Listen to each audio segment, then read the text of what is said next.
Hey, old buddy. Hey, buddy, we're kind of in the truck. We're kind of in the truck today, and this is a little bit of a low-tech way to do this, but hey, we're hanging out together, we're doing it, and we're getting it done for you, the people.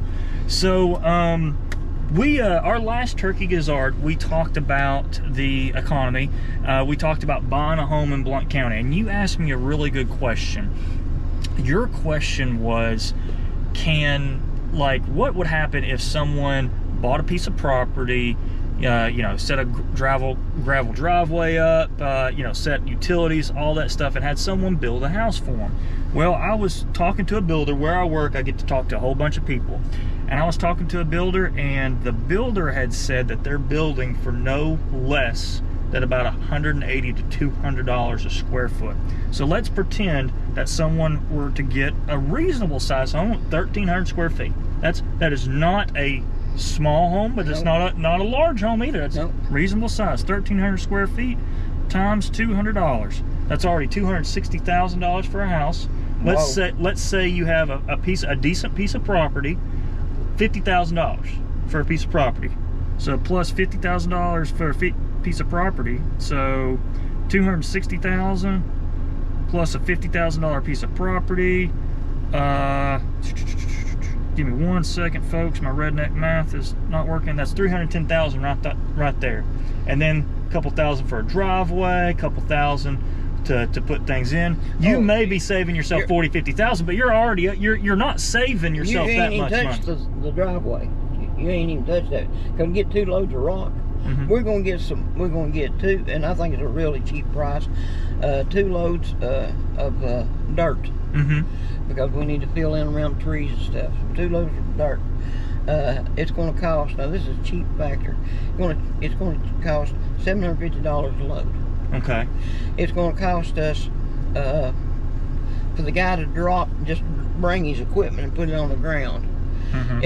And he's going to fertilize and seed it, $2,500. Now that's cheaper than I found anywhere. Now can you imagine putting a driveway in, where our house is? Yeah. From the road back out, it's probably 600 feet. And that's what. Yeah, it's probably a couple. Oh yeah. Yeah. So in our big. You're back to you're back average, to square one. Back to average. Back to average was about $400,000. Now I don't have a good answer, and I don't want us to be doom and gloom, or I don't want us to be fear porn, but I want us to be realistic. Like, talk about, hey, there's something going to happen. There's a guy I listen to. His name is Ken Coleman, and he's not predicting a crash. He is predicting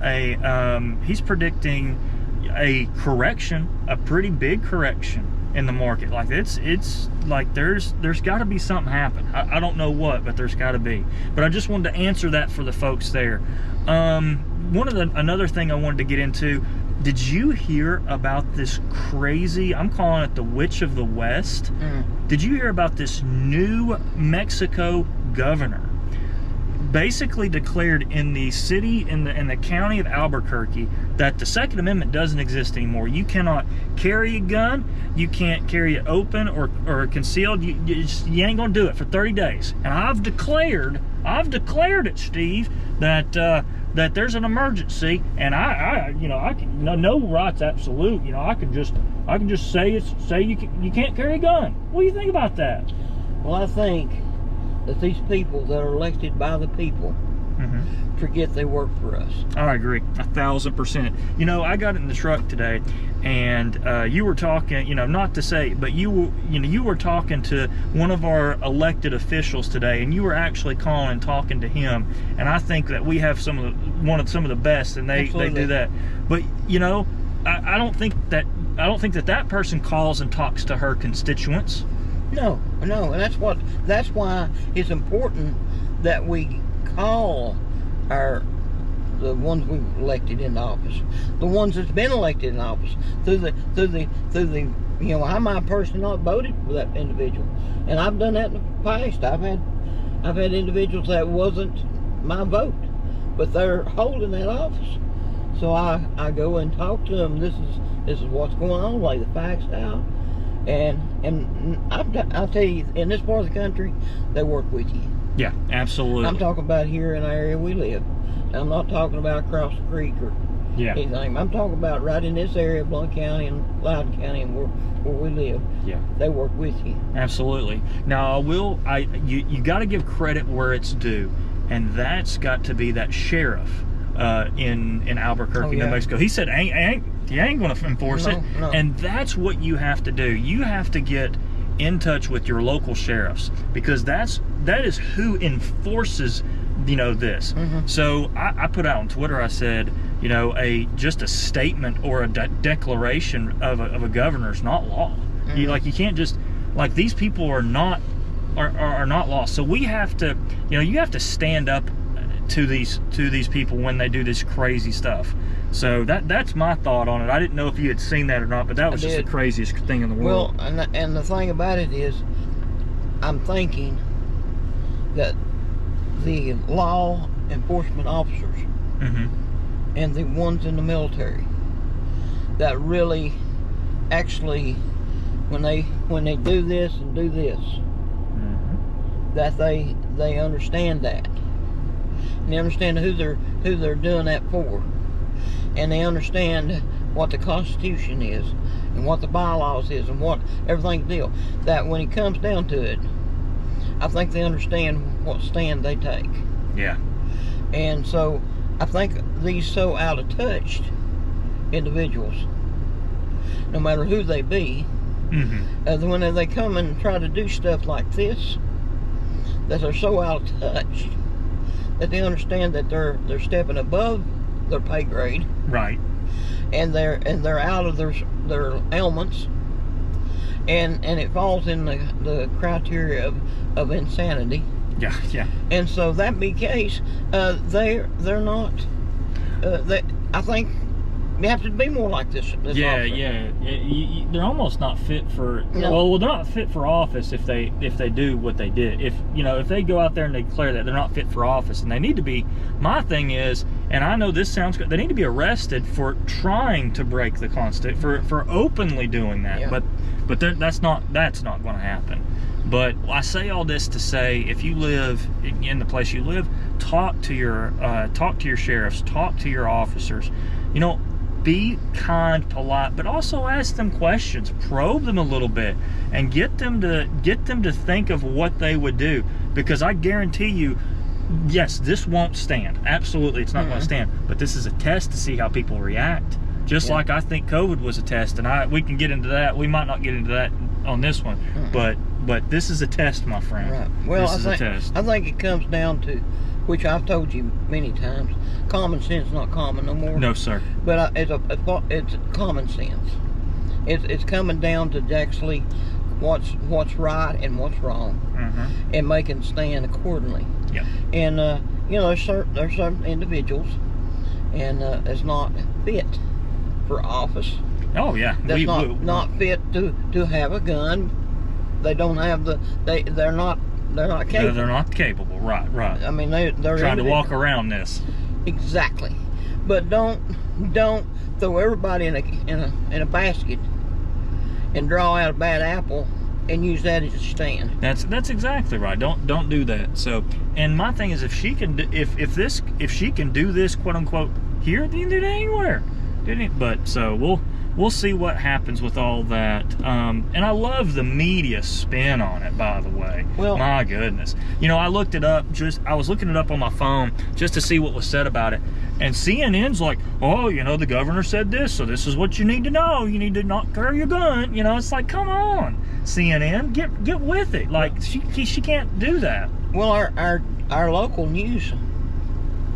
Local. Yes, our local. News. Yeah, our local news is so bad. I mean, really, and I get so irritated to try to make a stand on certain things that they need to be looking at which side where they're at. Oh, exactly. And where they make it stand. And we don't want to, like I said, don't want to get into too much, but let me just tell you that Steve is making a stand, a personal and religious stand.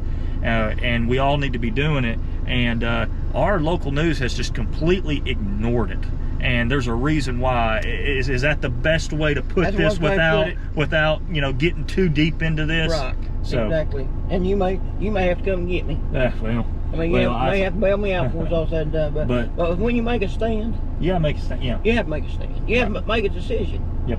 And I think it's got to where that we need to not be silent no more.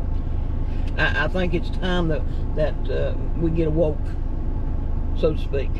It's time that we speak our piece and not stand back and let a few carry what we're going to do or say what they're going to say. It's time when we stand up for what's right. Yeah. You know, I was talking about gun rights. I seen an article I was telling you about. It's in Pennsylvania. And Reader's Digest version was that this guy was convicted of double homicide, and they was sentenced him, and then of sentencing him and putting him in prison, he escaped. So now he's fled, and I think he's been gone for 2 or 3 weeks now. They've been looking for him, and he broke into a homeowner's garage, and he found a .22 rifle, scoped, and he hot wired apparently, or got the keys and took the van, and he fled in the van, and now they said he's armed. Well, the media says now he has a weapon. Oh gosh! No, he's got a weapon.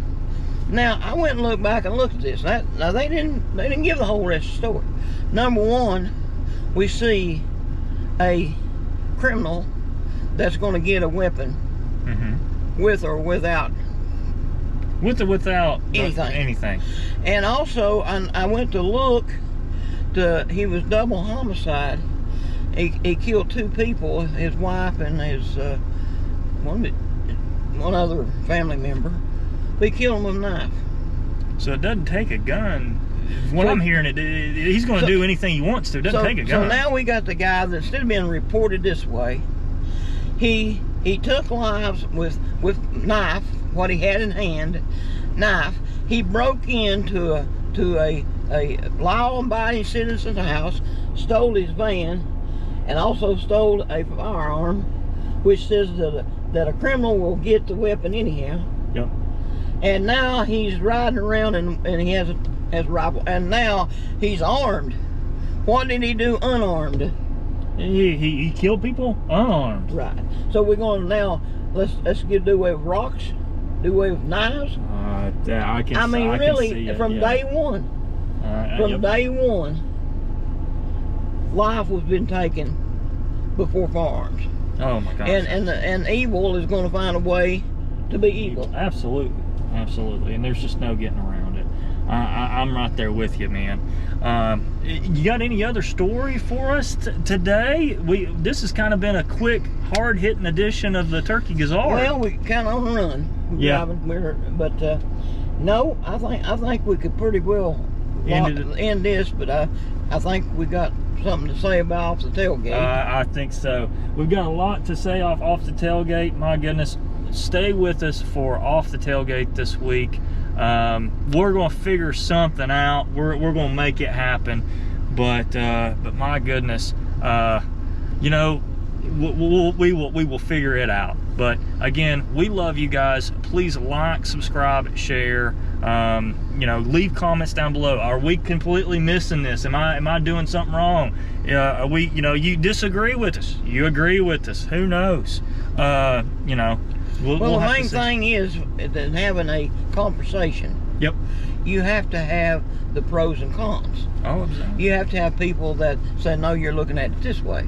And if we sat down, and I have figured this out a long time ago, if 2 people with wanting to get to the same conclusion that has common sense and wants to be rational about it can find a way to get to this done by not only compromising but seeking what God would want us to do. If we did that, then they wouldn't have the problems we got now.